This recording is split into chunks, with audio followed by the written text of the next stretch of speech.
ചവിട്ടി തുള്ളിക്കൊണ്ട് ഗൗരി അവന് നേരെ പാഞ്ഞു ചെന്നു. എന്താ എന്താ പറഞ്ഞത്? കാര്യം തന്നെ, നിന്റെ മുറച്ചെറുക്കനല്ലേ അവൻ, നിന്നെ കെട്ടാൻ പോകുന്നവൻ. അവനും നിനക്കും പല രഹസ്യങ്ങളും ഉണ്ടാവുമല്ലോ. അത് പറഞ്ഞു തീരും മുന്നേ ദേവന്റെ ഷർട്ടിന്റെ കോളറിൽ അവൾ പിടുത്തമിട്ടിരുന്നു. മതി, നിർത്ത്. എന്തിനാ എന്നോട് ഇങ്ങനെ പെരുമാറുന്നത്? അതിന് മാത്രം എന്ത് തെറ്റാ ഞാൻ നിങ്ങളോട് ചെയ്തത്? പെട്ടെന്നുള്ള അവന്റെ നീക്കത്തിൽ അവളൊന്ന് നടുങ്ങിപ്പോയി. അവളുടെ ഇരു ഷോൾഡറിലും അവന്റെ കരുത്തുറ്റ കരങ്ങൾ പതിഞ്ഞു. നീ ചെയ്ത തെറ്റ് എന്താണെന്ന് നിനക്കറിയില്ല അല്ലേ ദേവാ? അവൾ ദയനീയമായി വിളിച്ചു. മതി, നീ എന്ന് ആ വീട് വിട്ട് ഇറങ്ങിയോ അന്ന് നമ്മൾ തമ്മിലുള്ള എല്ലാം അവസാനിച്ചതാണ്. അവൻ്റെ ആ വാക്കുകൾ അവളിൽ വല്ലാത്ത ആഘാതം തന്നെ സൃഷ്ടിച്ചു. എന്താ പറഞ്ഞത്? ഗൗരിക്ക് ഈ റൂം വിട്ടു പോകാം. അവൻ്റെ ആ മറുപടി കേട്ടപ്പോൾ അവൾക്ക് വല്ലായ്മ തോന്നി. ഇനിയും വയ്യ, താൻ തന്നെ വരുത്തിയ വിനയാണിത്. അവൾ ചിന്തിച്ചുകൊണ്ട് കണ്ണീരോടെ ആ റൂം വിട്ടിറങ്ങി. ദേവന്റെ മനസ്സിലും വല്ലാത്ത വിഷമമുണ്ടെങ്കിലും ഇതൊന്നും പറയാതിരിക്കാൻ അവനായില്ല. അത്രയും കുറച്ച് നാളുകൾ കൊണ്ട് അവൻ അനുഭവിച്ചതാണ്. അമ്മയുടെ വാക്കും കേട്ട് അവൾ അവനെ വിട്ട് മാൻഷനിൽ നിന്നും ഇറങ്ങി വന്നതല്ലേ. ഒരു ഫോൺ കോൾ പോലും അവൾ അവന് ചെയ്തില്ലല്ലോ. പിറ്റേന്ന് രാവിലെ ഗൗരിയുടെ കണ്ണുകൾ കരഞ്ഞു കലങ്ങി വീർത്ത അവസ്ഥയിലായിരുന്നു. അവളെ ഒരു നോക്ക് പോലും നോക്കാൻ ദേവൻ ശ്രമിച്ചില്ല. രാവിലെ തന്നെ ദേവൻ അവൻ്റെ പുതിയ പ്രോജക്റ്റ് ആവശ്യത്തിനായി പുറത്തേക്കിറങ്ങി. അവൻ്റെ പോക്ക് കണ്ടാണ് ശില്പ ചായയുമായി പുറത്തേക്ക് വരുന്നത്. ഭദ്രേട്ട, നല്ല പയ്യൻ അല്ലേ? ആ ശരിയാ, മക്കൾ ഉണ്ടാവുകയാണെങ്കിൽ ഇതുപോലെ വേണം. ഓ, ആ പയ്യൻ ഉണ്ടാക്കിയെടുത്തതാണ് ഈ സാമ്രാജ്യം മുഴുവൻ. ഭദ്രൻ റാമിലൊരു ഊന്നൽ കൊടുത്തുകൊണ്ട് പറഞ്ഞു. മൂക്കിൽ വലിയ കെട്ടുണ്ട് റാമിന്. സംസാരിക്കാൻ പറ്റുമെങ്കിലും വ്യക്തമായി മനസ്സിലാവില്ല. അല്ല, മോൻ്റെ വീട്ടിൽ ആരൊക്കെയുണ്ട്? ശില്പ ചോദിച്ചു. അമ്മ, പിന്നെ അവൻ്റെ ഭാര്യ, ഒരു മോള്. ആഹാ, വിവാഹം കഴിച്ച പയ്യനാണോ? കണ്ടാ തോന്നില്ല. അത് കേട്ടതും ഗൗരിക്ക് വല്ലാതെ മനസ്സ് വേദനിച്ചു. ഭാര്യയെന്ന് വെച്ചാൽ ആരാണ്? ഞാനല്ലേ ദേവിൻ്റെ ഭാര്യ. ഞാൻ ഇവിടെയല്ലേ. കുഞ്ഞ്. അവൾ കാട് കയറി. ചിലപ്പോൾ വൃന്ദാവോ കുഞ്ഞമ്മമോളും. ചുണ്ടുകൾ വിതുമ്പലടക്കാനാവാതെ പാടുപെട്ടു. അന്ന് വൈകുന്നേരമായി ദേവൻ തിരിച്ചെത്തുമ്പോൾ അടക്കിപ്പിടിച്ച ദേഷ്യം ആരോടും പറഞ്ഞു തീർക്കാൻ പറ്റാത്ത വിഷമവും അവളിൽ ഒരു ഭ്രാന്ത് പോലെയായിരുന്നു. ദേവൻ ഒരുപാട് വർക്ക് പ്രഷർ നേരിട്ടാണ് തിരികെ എത്തിയത്. ഒരു പ്ലോട്ടിൽ ഗവൺമെൻറ് കമ്പനി നിർമ്മിക്കാൻ സാങ്ഷൻ നൽകുന്നില്ലായിരുന്നു. അതിൻ്റെ ഓട്ടത്തിലായിരുന്നു ദേവൻ തിരികെ വന്നെന്നറിഞ്ഞതും അവൾ ദേഷ്യത്തിൽ അവൻ്റെ റൂമിലേക്ക് ഓടി. വയറ്റിൽ ഒരു കുഞ്ഞുണ്ടെന്ന് പോലും അവൾ ഓർത്തില്ല. ദേവൻ കുളി കഴിഞ്ഞ് റൂമിലേക്ക് കയറി കിടക്കാൻ ഒരുങ്ങുമ്പോഴാണ് അവളുടെ കോപത്തോടുള്ള നിൽപ്പ് കണ്ടത്. പുരികമുയർത്തി അവൻ എന്താണെന്ന് അന്വേഷിച്ചു. എന്താ എന്താ നിങ്ങളുടെ ഉദ്ദേശം? എന്തുദ്ദേശം? ഒന്നും അറിയില്ലല്ലേ? എന്നെ ഇത്രമാത്രം ചിന്തിക്കാനും വിഷമിപ്പിക്കാനും ഞാൻ നിങ്ങളെ എന്താണ് ചെയ്തത്? നിങ്ങളെ സ്നേഹിച്ചു എന്ന തെറ്റല്ലാതെ ഒന്നും ഈ ഗൗരി ചെയ്തിട്ടില്ല. അവളുടെ ഉറഞ്ഞു തുള്ളിയുള്ള സംസാരം കേട്ട് ദേവനും ദേഷ്യം വന്നു തുടങ്ങിയിരുന്നു. ദേവൻ ശക്തിയായി വാതിൽ വലിച്ചടച്ചുകൊണ്ട് അവളെ മുട്ടിൽ പിടിച്ച് വലിച്ച് കറക്കി അവനെ നേരെ നിർത്തി. വാലും തുമ്പും ഇല്ലാതെ എന്ത് മാങ്ങാത്തൊലിയാണടി നീ പറയുന്നത്? നാട്ടിൽ നിങ്ങൾക്ക് ഭാര്യയും കുഞ്ഞും ഉണ്ടല്ലേ? അവൾ അവൻ്റെ നെഞ്ചിൽ ആഞ്ഞൊരു തള്ളു കൊടുത്തുകൊണ്ട് ചോദിച്ചു. ഓഹോ, അപ്പോൾ അതാണ് കാര്യം. ആ അതെ, അത് തന്നെ ഉണ്ട്. നിനക്ക് എന്നെ ഇട്ടിട്ട് ആ പാണ്ഡ്യയെ വിവാഹം കഴിക്കാൻ ഒരുക്കമാണെങ്കിൽ എനിക്ക് വേറെ നോക്കിക്കൂടെ? ദേ, അനാവശ്യം പറയരുത്. നിങ്ങളെ മാത്രം മനസ്സിൽ കൊണ്ടു നടക്കുന്ന എന്നോട് എങ്ങനെ തോന്നി ഇങ്ങനെയൊക്കെ പറയാൻ? അവൾ പറഞ്ഞു തീർക്കാനാവാതെ വിങ്ങിപ്പൊട്ടി. ഉച്ചത്തിൽ കേട്ടുകൊണ്ടിരുന്ന ദേവന്റെ ശബ്ദമൊന്ന് തണുത്തു. എന്നിട്ടാണോ നീ എന്നെ ഒറ്റയ്ക്കാക്കി പോന്നത്? തണുപ്പ് നിറഞ്ഞ അവൻ്റെ ശബ്ദമാണ് അവൾ കേട്ടത്. നിറഞ്ഞു തുളുമ്പുന്ന കണ്ണുകൾ അവന് നേരെ ഉയർത്തിക്കൊണ്ട് അവൾ അങ്ങനെ നിന്നു. പറ, എന്നെ അത്രമാത്രം സ്നേഹിച്ച ഗൗരിയാണോ എന്നെ ഒറ്റയ്ക്കാക്കി പോയത്? ചുണ്ടുകൾ വിതുമ്പിക്കൊണ്ട് ഗൗരി ദേവന്റെ നെഞ്ചിലേക്ക് ചാഞ്ഞു. അവളെയും വാരി പുണർന്നുകൊണ്ട് ദേവൻ നിന്നു. ഇരുവർക്കുമിടയിൽ എന്താ ഒരു അകൽച്ച പോലെ. സ്നേഹത്തിൻ്റെ അല്ല, പഴയ ഗൗരിയല്ലല്ലോ. കുഞ്ഞു വയറ് വലുതായി വന്നില്ലേ, അതിൻ്റെ ഒരു വിടവ്. വിഷമിക്കണ്ട, നമ്മുടെ ജീവിതത്തിൽ എല്ലാ പ്രശ്നങ്ങളും നീങ്ങി. ഇനി ആരും തന്നെ നിന്നെ കബളിപ്പിക്കാനോ നമ്മുടെ ജീവിതത്തിൽ ഇടങ്കോലിടാനോ വരില്ല. അപ്പോൾ വൃന്ദ. അത് പറയുമ്പോൾ കോപം കൊണ്ട് ദേവൻ്റെ മുഖം വിറച്ചു. ഗൗരി ആരോടും പറയാതെ ഞാൻ കൊണ്ടു നടന്ന രഹസ്യങ്ങളുണ്ട്. അതിൽ ഒന്ന് ഞാൻ പറയാം. എനിക്ക് നിന്റെ വയറ്റിലുള്ള കുഞ്ഞല്ലാതെ വേറെ ഒരു കുഞ്ഞുണ്ടായിട്ടില്ല. കാരണം ഞാൻ മറ്റൊരു ബന്ധത്തിൽ പോയിട്ടില്ല. പോരാത്തതിന് എനിക്ക് 6 വർഷമായി ട്രീറ്റ്മെൻറ്റ് നടന്നുകൊണ്ടിരിക്കുകയായിരുന്നു. ഒരു കുഞ്ഞെന്ന സ്വപ്നം എനിക്കുണ്ടായിട്ടും നിന്നിലേക്ക് അലിഞ്ഞു ചേരാൻ ഞാൻ ഭയന്നതും അതുകൊണ്ട് മാത്രമാണ്.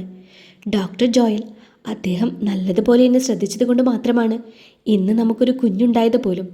നിനക്ക് ഓർമ്മയില്ലേ, ജോയൽ ഡോക്ടറെ കാണാൻ പോയപ്പോൾ നിന്നെ മാറ്റി നിർത്തി ഞാൻ അദ്ദേഹത്തോട് സംസാരിച്ചത്? അത് മറ്റൊന്നുമല്ല, എൻ്റെ പ്രശ്നത്തെപ്പറ്റി മാത്രമായിരുന്നു. അത് കേട്ടതും ഗൗരി ദേവനെ ദയനീയമായൊന്ന് നോക്കി. സത്യ ഗൗരി. അത് പറഞ്ഞു തീർന്നതും ദേവൻ ഗൗരിയുടെ നെറ്റിയിൽ ഒന്ന് ചുംബിച്ചു. ഒന്ന് ചിരിക്കടോ. അവൻ നിറഞ്ഞ മിഴികളോടെ നിൽക്കുന്ന അവളെ നോക്കി പറഞ്ഞു. വീണ്ടും കണ്ണുകൾ നിറയുകയാണെന്ന് മനസ്സിലാക്കിയ ദേവൻ അവളെ ഇക്കിളിപ്പെടുത്താൻ തുടങ്ങി. അവളിൽ ഒരു ചെറുചിരി വിരിഞ്ഞു.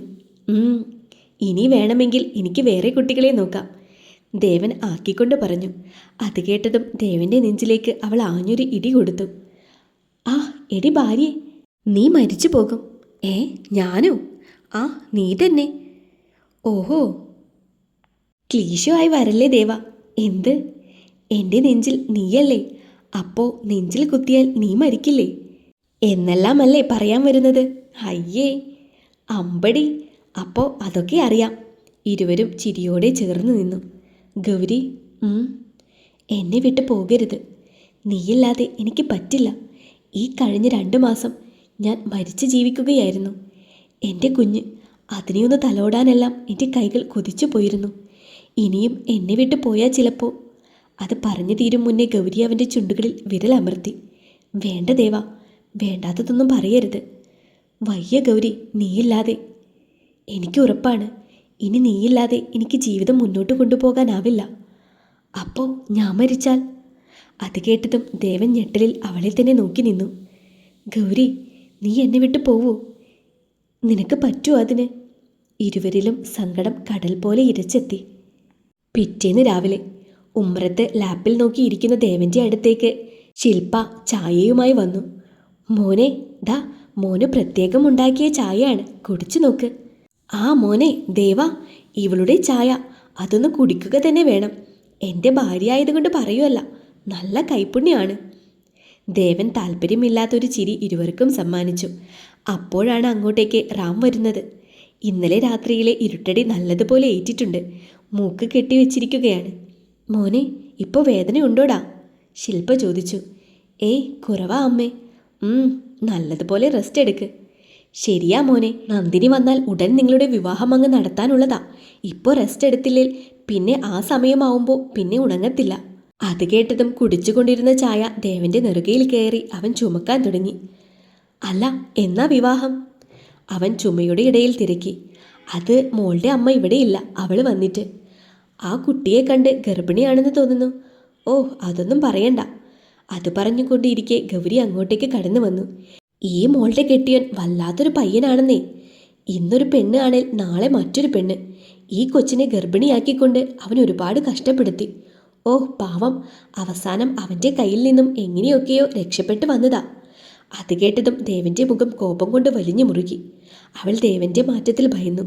കണ്ണുകൾ കൊണ്ട് ഒന്നും പറയല്ലേ എന്നവൾ ആംഗ്യം കാണിച്ചു. അവളുടെ നിസ്സഹായത കണ്ട് അവനൊന്ന് ക്ഷമിച്ചു. മോൻ എന്തായാലും ഇവരുടെ വിവാഹം കഴിഞ്ഞ് പോയാൽ മതി. ഇനി എന്തായാലും ഇത്രയൊക്കെ ആയില്ലേ? അതിനെന്താ, ആവാലോ.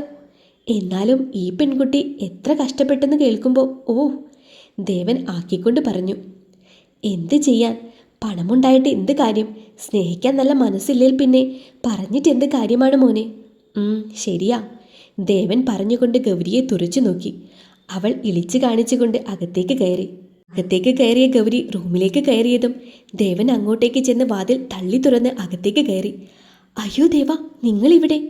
അവൾ ഭയത്തിൽ തിരക്കി. അതെ, ആരാടി നിന്നെ ഇത്രയും ഉപദ്രവിച്ച ആ മഹാനാറി? അമ്മാവനായിപ്പോയി. ഇല്ലിൽ ചവിട്ടിയെടുത്ത് എറിഞ്ഞേനെ. നിന്റെ അമ്മ ഇങ്ങ് വരട്ടെ, കൊടുക്കുന്നുണ്ട് ഞാൻ. അയ്യോ ദേവ, അങ്ങനെയൊന്നും പറയല്ലേ. ഇല്ലടി, ഞാൻ എല്ലാറ്റിനും എടുത്ത് മടിയിൽ വെച്ച് തലോടാം. നിന്റെ ആ മുറിച്ചെറുക്കനുണ്ടല്ലോ റാം, അവനെ എനിക്ക് തീരെ അങ്ങ് പിടിക്കുന്നില്ല. അവൻ്റെ ഒരു വളിഞ്ഞ നോട്ടവും. എനിക്ക് ദേഷ്യം വന്നാൽ ഞാൻ പിന്നെ എന്താ ചെയ്യാന്ന് എനിക്ക് പോലും അറിയില്ല. ദേവ പ്ലീസ് ഒന്ന് അടങ്ങ്. കുറച്ച് ദിവസത്തെ കാര്യമല്ലേ ഉള്ളൂ. ദേ നാടകം അവസാനിപ്പിച്ച് ഞാൻ പോകുമ്പോൾ കൂടെ അങ്ങ് വന്നേക്കണം. ഇല്ലേ ഞാൻ അയ്യോ വരാം. ഇപ്പൊ പോ, ആരെയും കണ്ടോണ്ട് വരും. വന്നാൽ എനിക്കെന്താ?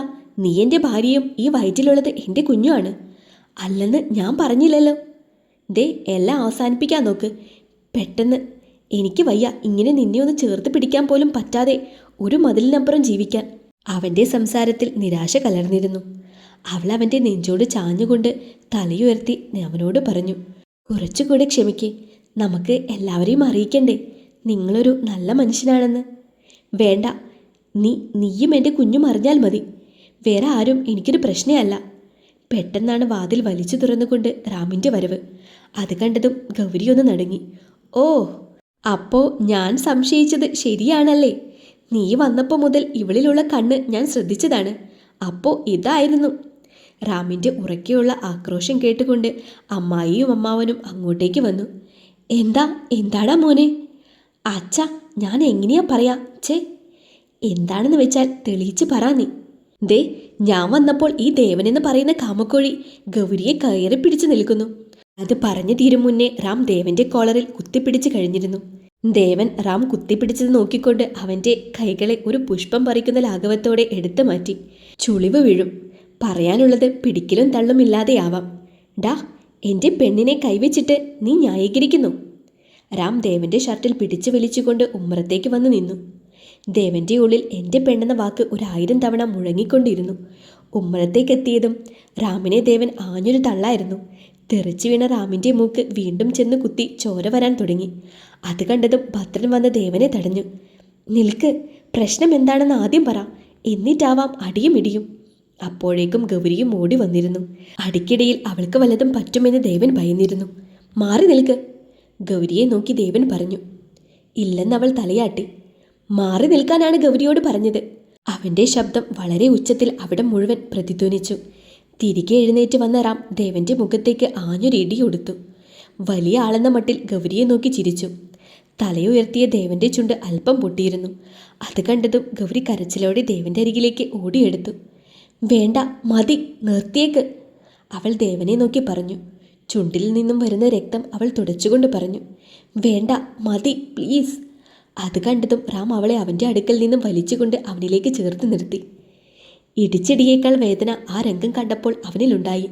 ഗൗരി, ഇങ്ങ് വാ. ദേവൻ വിളിച്ചതും അവൾ അവനടുത്തേക്ക് വന്ന് നിന്നു. ഇതെന്ത് കൂത്താണ്? ഭദ്രൻ ചോദിച്ചു.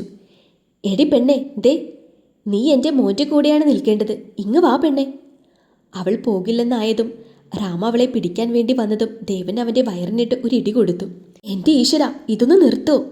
അല്പനേരത്തെ മൽപ്പിടുത്തം ഗൗരിക്ക് കണ്ടു നിൽക്കാനായില്ല. അവൾ ഉച്ചത്തിൽ അലറി. ഒന്ന് നിർത്തൂ. ദേവൻ എൻ്റെ ഭർത്താവാണ്, എൻ്റെ കുഞ്ഞിൻ്റെ അച്ഛൻ. അത് കേട്ടതും റാം വല്ലാതെയായി. എല്ലാവരും ഷോക്കായി അവളെ തന്നെ നോക്കി നിന്നു. അടികിട്ടി പഞ്ചറായ റാം ദേവനെ നോക്കി. പെട്ടെന്നാണ് ഗൗരി വയറിൽ പിടിച്ചുകൊണ്ട് നിലത്തേക്കിരുന്നത്. അവൾക്കെന്തോ പറ്റുന്നുണ്ടെന്ന് മനസ്സിലായതും ദേവൻ അവളുടെ അടുത്തേക്ക് ഓടിയെടുത്തു.